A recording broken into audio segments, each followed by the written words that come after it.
In this example, we want to find how much money will be saved in 19 weeks, looking at our graph below. As we can see, our y-axis is the amount of money in dollars, and our x-axis is the time in weeks. So looking at our graph, let's fill in a table.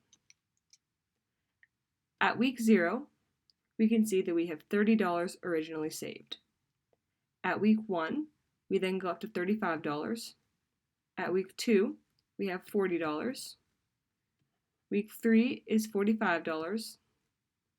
Week 4 is $50, and then so on. So looking at our data, we need to find the difference from 30 to 35. So we ask ourselves, how do we get from 30 to 35? Well, we have to add 5. To get from 35 to 40, we also add 5. And to get from 40 to 45, we also add 5, and so on. So because we add 5 to get to the next term each time, that means a common difference, D, is going to be plus 5. So now that we know what our difference is, let's try to find our first term in the series. Again, to find the first term, we always go to the time that starts with a non-zero, so that'd be 1, and then we find the corresponding number to it, which is 35. So our A1 is going to be 35. Now we need to find our N, which is our total number of weeks. In our question, it asks how much money will be saved in 19 weeks.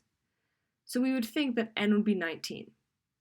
But because we started at time of 1 week, we have to add 1 to our 19 weeks. So that means N is going to equal 20 weeks. And then we need to find A of N, which is also A of 20, and that is what we're solving in our equation. So now let's fill in what we know into our equation. We're solving for A20, and that equals A1, 35, plus N, which is 20 minus 1, and then multiplied by our common difference of 5. According to BEDMAS, we want to do our brackets first. So A of 20 equals 35 plus 19 times 5. Next is multiplication, so A of 20 equals 35 plus 19 times 5, which gives us 95. Now we want to add 35 to 95, so we're left with A of 20 equals 35 plus 95, which is 130. So therefore, we will have $130 saved in the next 20 weeks.